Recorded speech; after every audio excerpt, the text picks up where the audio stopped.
Graça e paz de Jesus para você que está nos acompanhando e está nos assistindo, que está cantando essas canções e tem feito já suas orações desde hoje de manhã cedo até agora, passando momentos em família, aí na sua casa, onde você está, do jeito que você passou o seu domingo, e agora com a gente, ouvindo canções, fazendo as nossas orações, e de modo virtual, estamos celebrando em comunidade a esse Deus que tem nos dado da sua graça, do seu amor e cuidado de nós.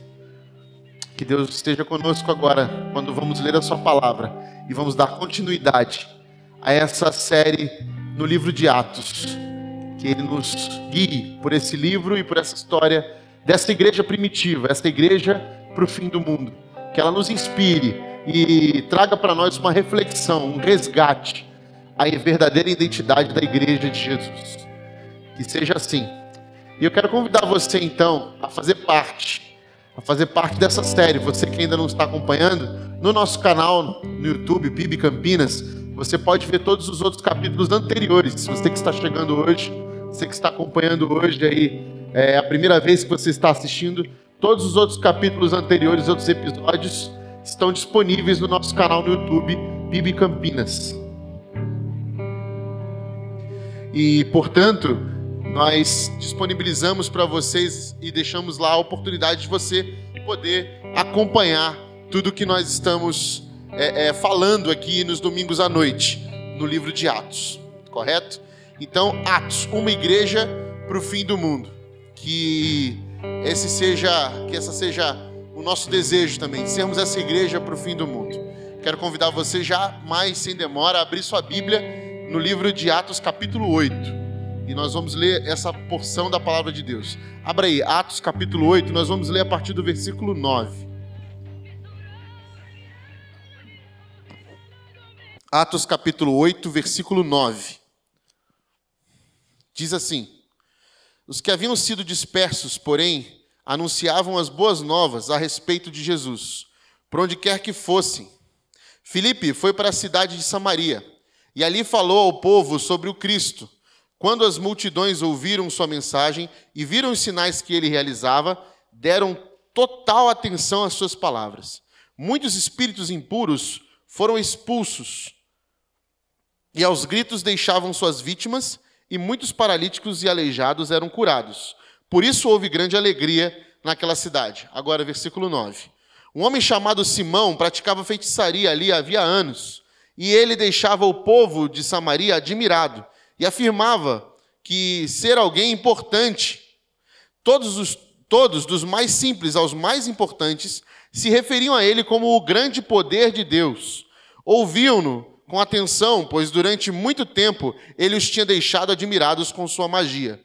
No entanto, quando Filipe lhes levou a mensagem sobre as boas novas do reino de Deus e sobre o nome de Jesus Cristo, eles creram e, como resultado, muitos homens e mulheres foram batizados. O próprio Simão creu e foi batizado. Começou a seguir Filipe por toda parte, admirando-se dos sinais e milagres que ele realizava.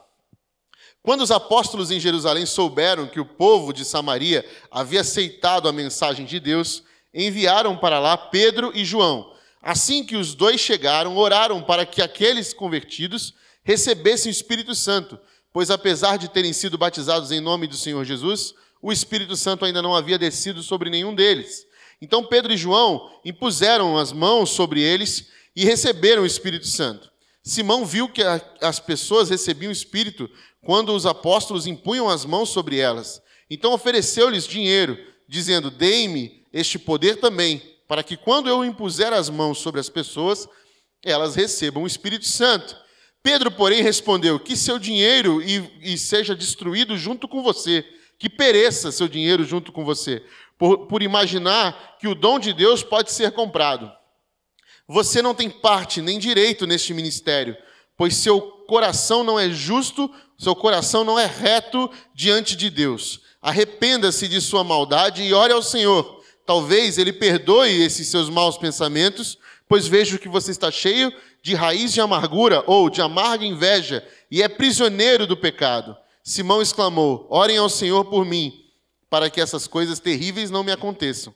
Depois de terem testemunhado e proclamado a palavra do Senhor em Samaria, Pedro e João voltaram a Jerusalém. Ao longo do caminho, pararam em muitas vilas samaritanas para anunciar as boas novas.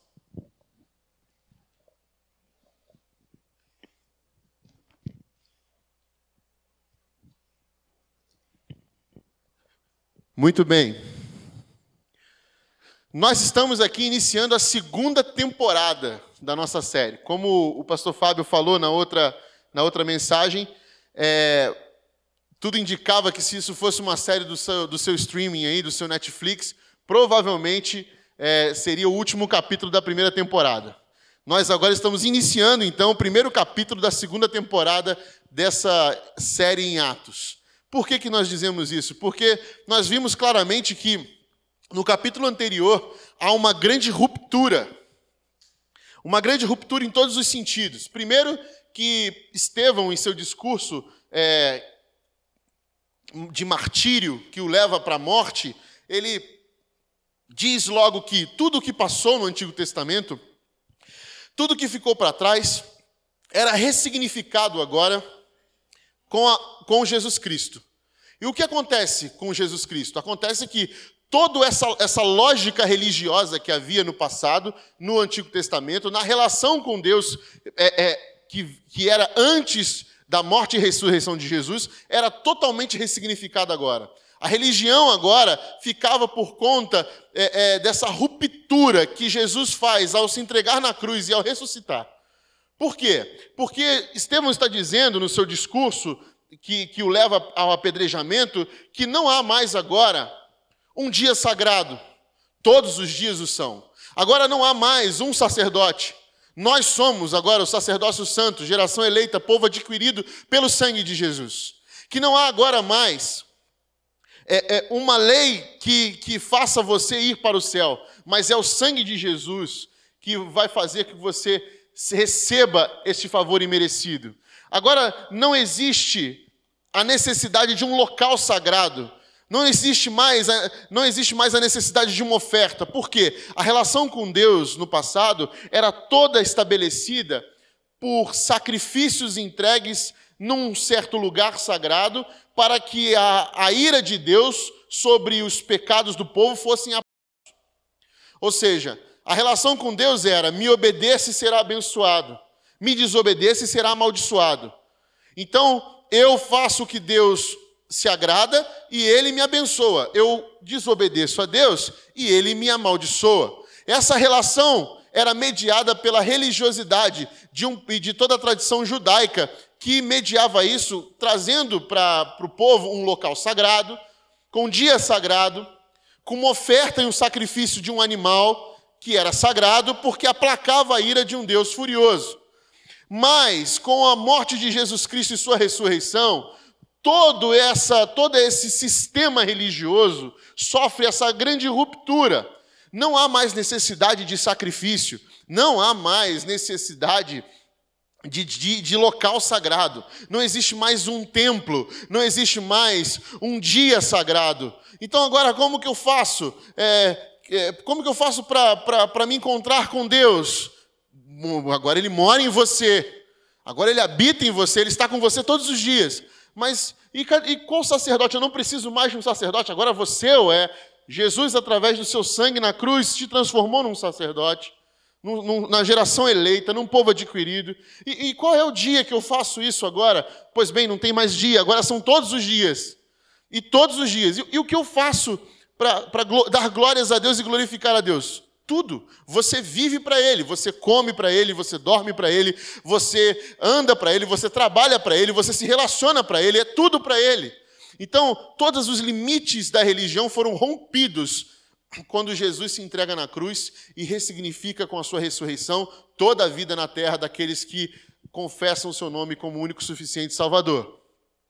O Messias, Jesus Cristo, trouxe então uma nova realidade, que acaba com toda a religiosidade, que acaba com toda essa indumentária sistêmica da religião. E por isso os fariseus, os sacerdotes, todos esses poderosos da religião que manipulavam as pessoas usando as suas barganhas com Deus para poder obter algum proveito disso, ficam enfurecidos e assassinam, como assassinaram Jesus, assassinam Estevão.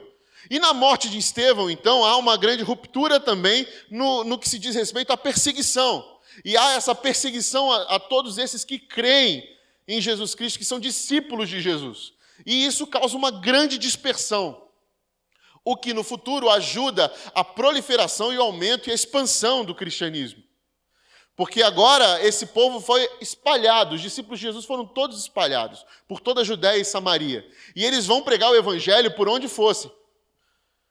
E pregar essa mesma mensagem que Estevão deu à sua vida. Com a morte de Estevão, há então essa percepção de que nós vamos para o fim do mundo, se for preciso, nós vamos até as últimas consequências, porque percebemos que há uma verdade que os religiosos tentam tirar da gente para manipular as pessoas com mentiras da religião. E por conta disso, então, Filipe, que é o personagem do capítulo 8, se encontra aqui em Samaria, dispersando depois do martírio de Estevão. Filipe vai parar em Samaria e ele vai pregar o evangelho para esse povo. Vai pregar o evangelho para eles e vai fazer grandes sinais e maravilhas no meio deles, no nome de Jesus, e dizendo e falando sobre esse Cristo. Você pode ver aí um pouquinho antes que, por conta dessa dispersão, você vai, logo no início do capítulo, você vai perceber que todos os discípulos foram dispersos, mas os apóstolos ficaram em Jerusalém, e quem ficava assolando a igreja ali era o próprio Saulo, que nós vamos ver mais à frente um pouco mais sobre esse personagem também da nossa série, muito importante. Mas aqui o que acontece é que Filipe está pregando o evangelho em Samaria, fazendo seus sinais naquele lugar, muitas pessoas vão sendo convertidas, vão crendo, vão confessando o nome de Jesus. E então aparece um outro personagem do nosso capítulo de hoje. O nome dele é Simão. E esse Simão, o mago, como era conhecido, ele fazia grandes sinais também. E antes de Filipe chegar, esse Simão, ele enganava a todos com a sua magia. Era tão poderosa que ele enganava tanto os mais simples quanto os mais importantes, tanto os mais pobres quanto os mais ricos. Ele enganava a todos eles com a sua magia. E tanto que as pessoas diziam que essa magia era chamada de o grande poder divino. E esse grande poder divino, que era conhecido lá, tinha esse nome justamente porque havia essa manipulação do mundo espiritual. De alguma forma, esse Simão fazia a sua mágica lá de um jeito que enganava a todos. E provavelmente havia algum lucro, algum benefício, algum proveito dessa situação. Porque logo mais à frente nós vamos perceber que esse Simão não está sem nenhum tipo de interesse para fazer as coisas que ele faz. O que mostra mais à frente é que esse Simão vai ouvir Filipe. Porque quando Filipe chega pregando o evangelho e fazendo grandes sinais e maravilhas também, ele chama a atenção do povo. E esse povo começa a perceber que na fala de Filipe há uma verdade que eles não viam na fala de Simão. E há sinais e verdades naquele discurso que eles não percebiam na fala de Simão. E o próprio Simão começa a perceber que há nesse Filipe algo maior e mais poderoso do que o que ele fazia. A ponto de que o próprio Simão crê nas palavras de Filipe. A Bíblia não diz que ele se converte, mas diz que ele crê. Ele creu, Simão creu naquilo. Até Simão creu nas palavras de Filipe. E aí, aqui diz no versículo 13, capítulo 8, versículo 13, o próprio Simão creu e foi batizado. Simão, então, agora crê nas palavras de Filipe, junto com aquele monte de gente, e é batizado por Filipe. Vai para a classe dos novos membros. Começa a frequentar lá a classe dos novos membros para ser doutrinado, para ser discipulado, porque estava muito interessado nesse poder o qual Filipe fazia parte. O Filipe pregava, o Filipe falava.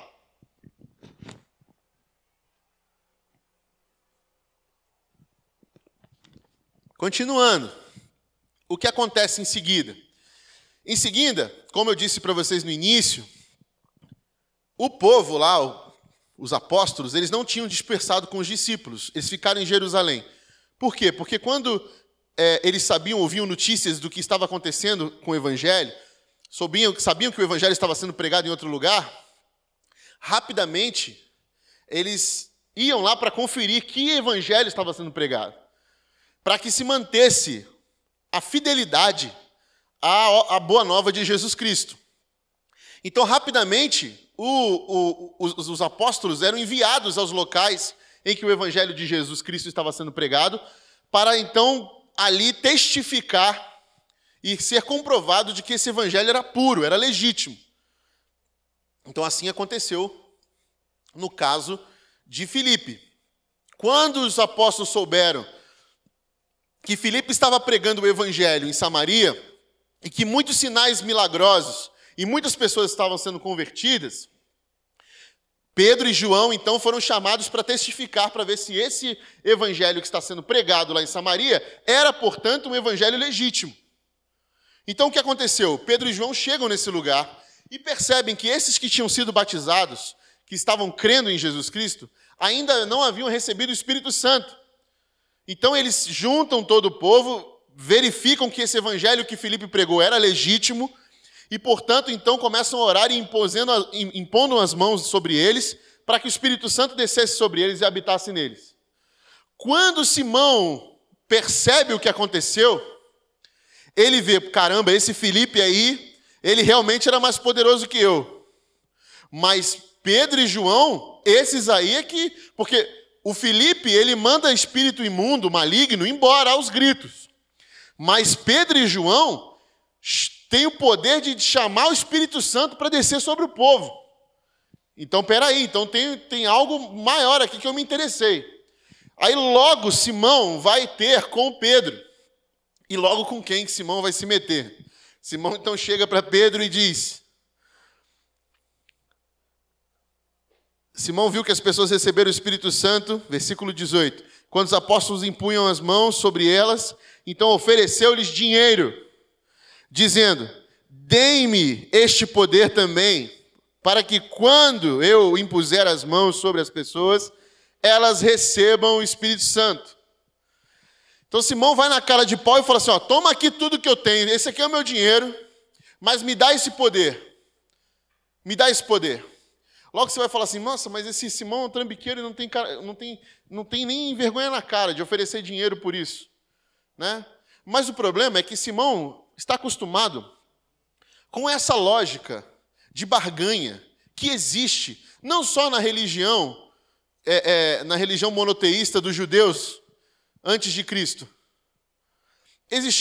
Essa lógica existe em qualquer outro tipo de religião. A lógica é que existe um Deus que exige de nós, um ser superior, que exige de nós sacrifícios, exige de nós obediência, e nós o obedecemos e somos abençoados. Mas caso nós desobedecemos ele, então nós recebemos o nosso castigo. Essa lógica de barganha, essa é a lógica de barganha de qualquer tipo de religião que alimenta seus deuses ou seus ídolos. Porque essa relação de barganha, de troca, de que eu faço para ganhar isso, e se eu não fizer eu recebo um castigo, é uma lógica de ídolo, de deuses, que é alimentado por qualquer outra religião que possui um Deus superior ou deuses. Então Simão estava, na verdade, se relacionando com esse tipo de poder, como qualquer outra pessoa se relacionava com um tipo de poder superior. Eu ofereço algo, eu me sacrifico em algo para que você me dê isso.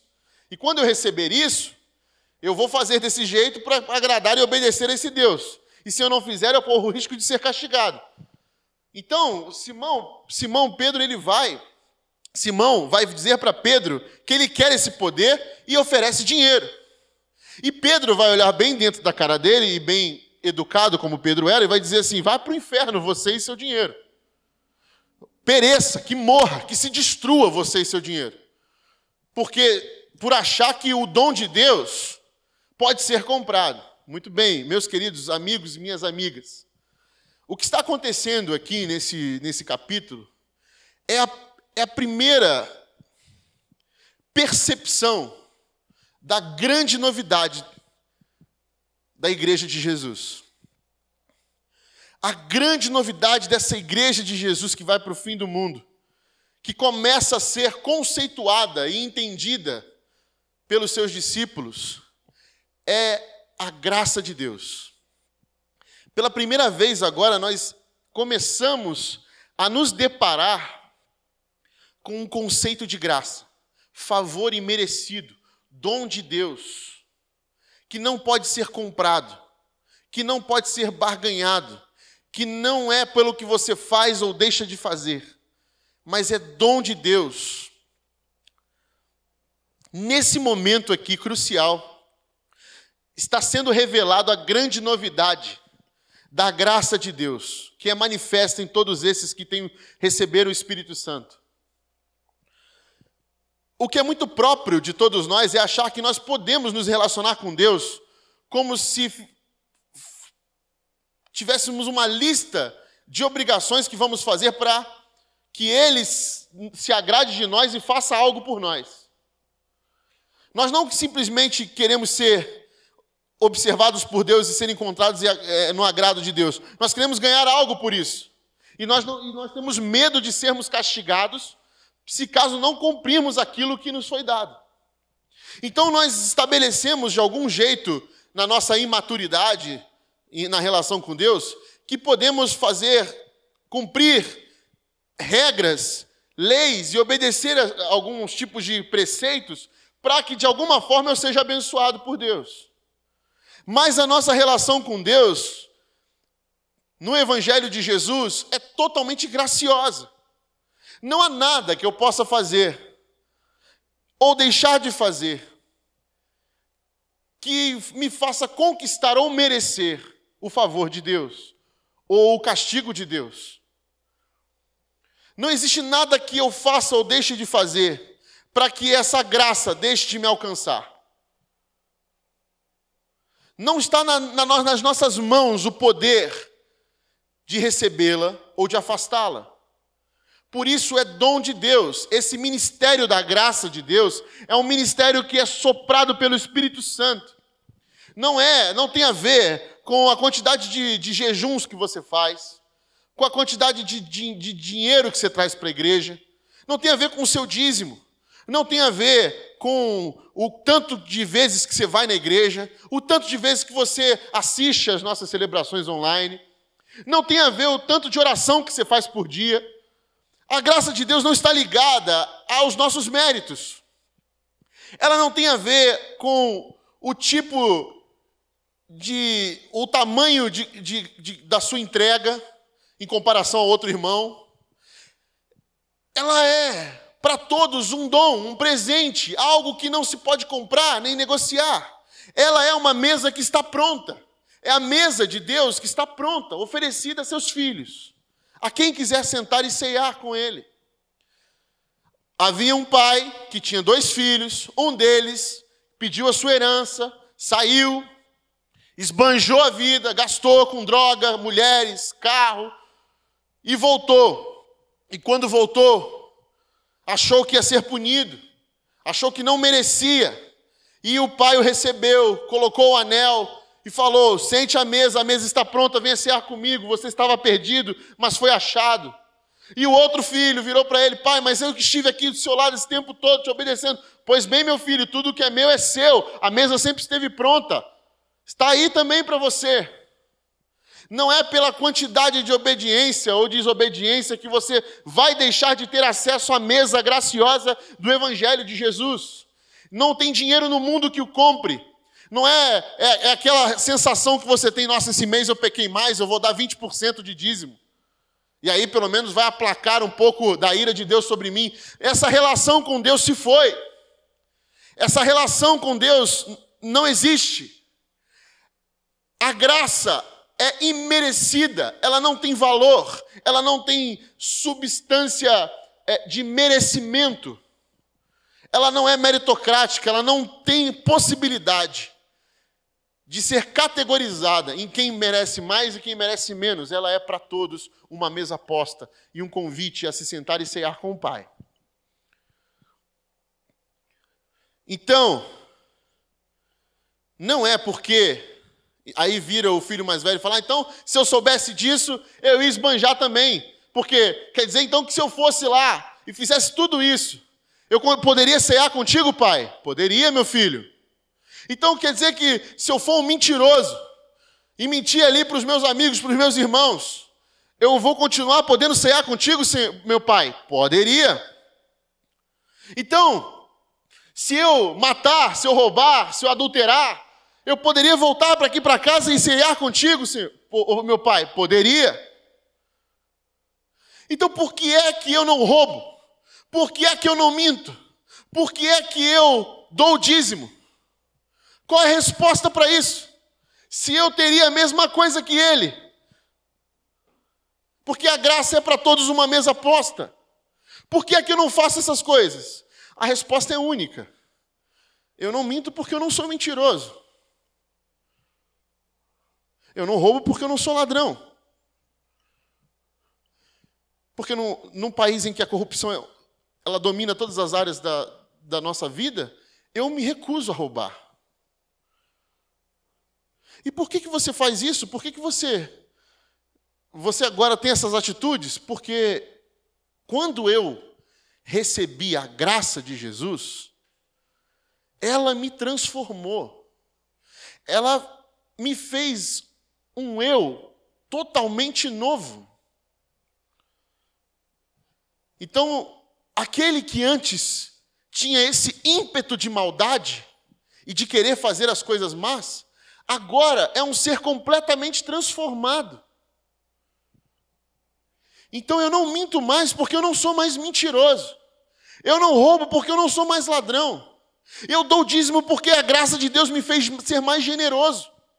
Porque eu entendo que a graça em mim me modificou e me deu um olho capaz de enxergar as realidades de morte e me transformar num agente da vida, num sinal do reino de Deus. A graça, quando superabundou em cima dos meus pecados, eu percebi e fiquei tão constrangido que eu não tinha outro jeito de levar a minha vida, a não ser uma vida transformada, que só pensa no bem do outro, em se entregar por essa causa que é o evangelho gracioso, em montar mesas de graça ao redor da minha vida, em possibilitar as pessoas que se sentem nessa mesa de graça que eu sentei um dia, e que eu conheci o Pai, e que eu ceiei com Ele, porque eu percebi o quão é farta essa mesa, e que sempre há lugar para mais um, que está ali banido, achando que os seus pecados podem ser infinitamente maior do que o poderoso sangue de Jesus. Você acha que dando mais dinheiro, sendo mais generoso, que obedecendo mais, você merece mais a graça do que a esse que esteve perdido e foi achado? É porque você acha que o sangue de Jesus, então, não tem o seu poder suficiente e que você precisa complementar esse poder. Precisa botar algo a mais, um anexo. Mas não, a graça de Jesus é suficiente porque o sangue de Jesus é suficiente. O sangue do Filho de Deus é suficiente. E por isso nós somos agraciados. Nós não precisamos fazer nada e nem deixar de fazer, porque essa grande novidade, a graça de Jesus, esse dom de Deus, não pode ser comprado pelos teus méritos ou pelos seus deméritos. Nesse momento histórico da Igreja de Jesus, nesse primeiro capítulo dessa nova temporada, surge então esse primeiro impacto gracioso, esse primeiro conceito de que essa graça, esse dom de Deus, não pode ser negociado. E nova vida que é dada, esse movimento chamado igreja que Jesus deixou, ela gira em torno e se alimenta e é banhada, super banhada, por esse mar chamado graça. E essa se torna uma característica dos discípulos de Jesus. Gente transformada por esse mergulho na graça. E que faz as coisas não porque quer receber algo em troca, mas porque já recebeu tudo o que precisava para uma vida nova e suficiente. Já recebeu tudo quando se sentou à mesa graciosa do Pai.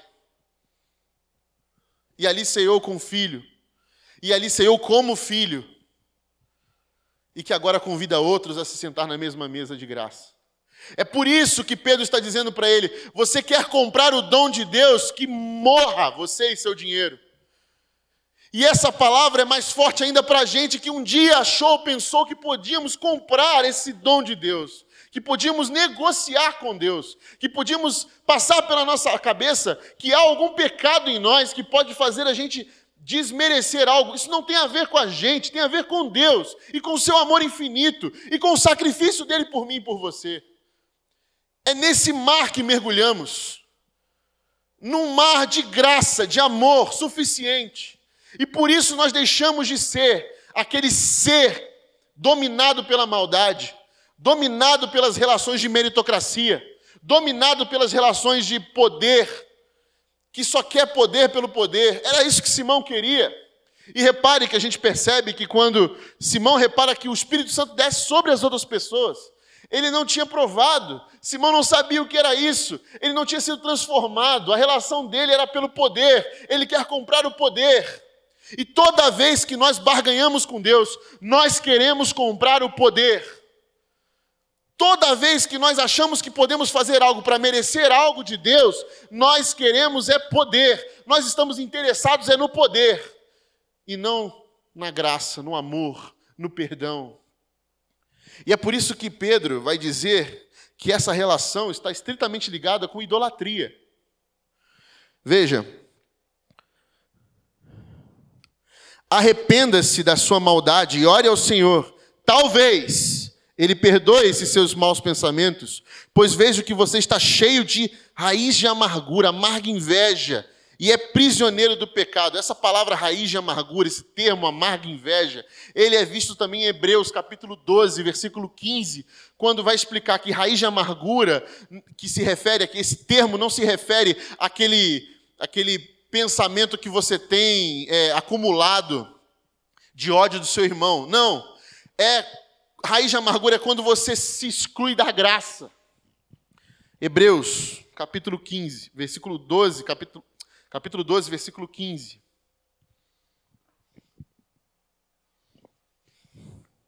Diz assim: cuidem uns dos outros para que nenhum de vocês deixe de experimentar a graça de Deus. Fiquem atentos para que não brote nenhuma raiz venenosa de amargura que cause perturbação, contaminando muitos. Ou seja, cuide para que nenhum de vocês deixe de experimentar a graça. Porque a raiz de amargura traz essa idolatria, esse transformar a tua relação com Deus numa barganha. Cuide para que vocês não percam essa possibilidade de experimentar da graça. Para que essa raiz venenosa de achar que nós estamos barganhando com Deus não tome conta do seu coração. Logo em seguida, ele vai falar sobre isso. Ele vai dizer que Esaú, ele trocou a sua primogenitura numa barganha. Ele vai usar o exemplo de Esaú. Por quê? Porque todo esse sentimento que nós temos de barganha com as coisas espirituais, que tem a ver com o evangelho de Jesus, todo e qualquer sentimento que a gente acha que, o dinheiro que você não dá no dízimo é o dinheiro que você gasta na farmácia. Deus não está aqui como um grande xerife de você para exigir de você sacrifícios, porque o seu filho já se sacrificou por nós. Nós hoje fomos transformados por essa graça e nós não damos o dízimo com medo de sermos atacados pela nuvem de gafanhoto que vem da Argentina. Nós vivemos com medo. Nós não temos essa vida de medo que existe, não é uma vida da graça, é uma vida de raiz de amargura venenosa.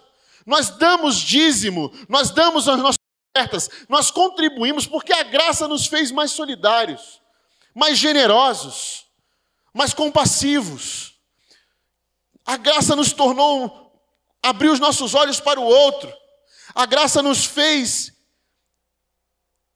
ver que o dinheiro não é o nosso dono e que o dono de todo ouro e toda prata é o Deus Criador, que deu seu Filho por nós e nos abraçou com a sua graça maravilhosa.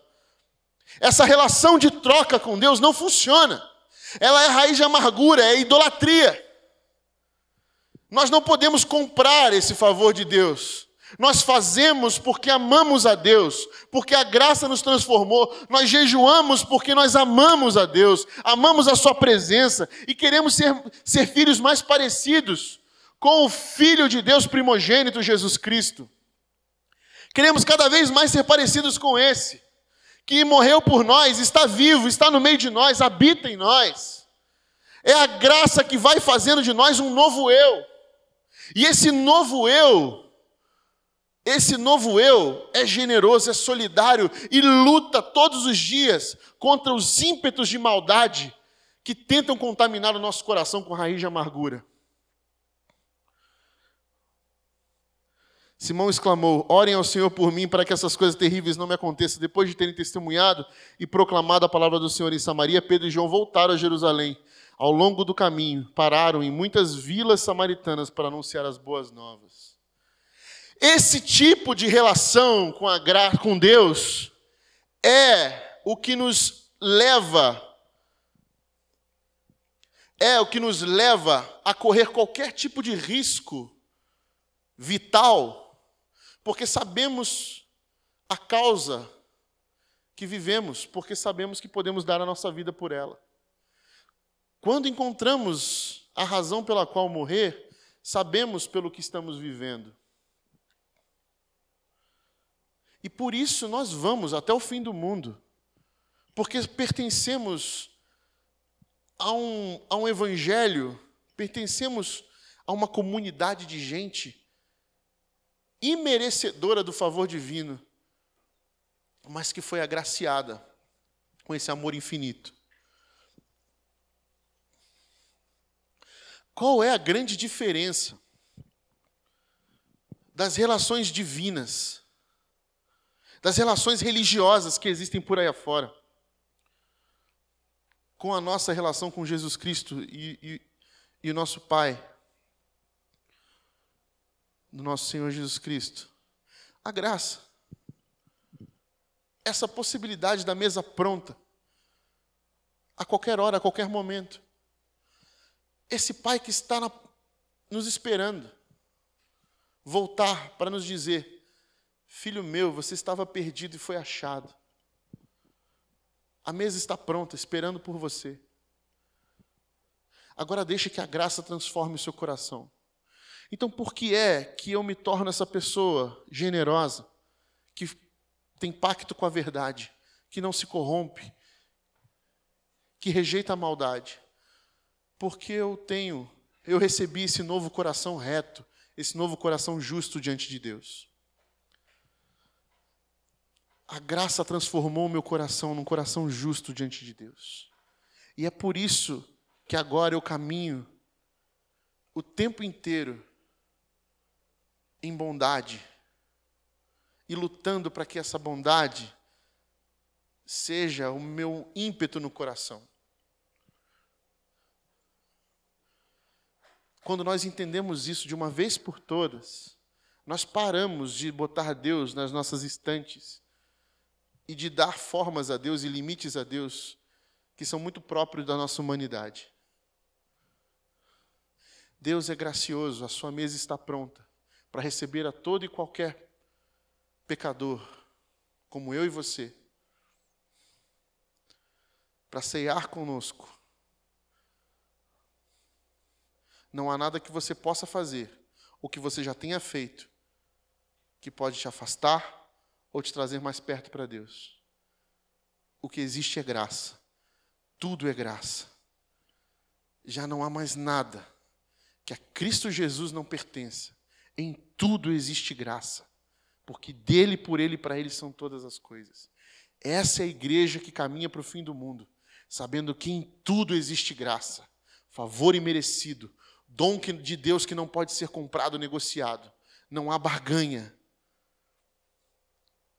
Não há barganha. O Deus eterno, Pai de nosso Senhor Jesus Cristo, oferece um mar imenso de graça para que eu e você encontremos nele a paz no meio do caos. A igreja, a comunidade de Jesus no fim do mundo. A igreja graciosa de Jesus. Vamos orar? Pai querido, obrigado, Senhor, por esse favor imerecido, chamado graça. Esse dom de Deus, esse dom gratuito que o Senhor nos oferece, não pelos nossos méritos, não pelo que nós deixamos de fazer, não pelo que nós queremos fazer, não pelo que somos, mas pelo que o Senhor é. E por isso nós recebemos, Pai, essa possibilidade de vida plena na caminhada contigo. Obrigado por esse favor imerecido, Pai. Livra-nos, Senhor, dessa maldade, desse ímpeto de maldade, que faz brotar em nós raiz venenosa de amargura. Para que em nós seja encontrado um coração reto diante de Ti, Senhor. No poderoso nome de Jesus que nós oramos. Amém.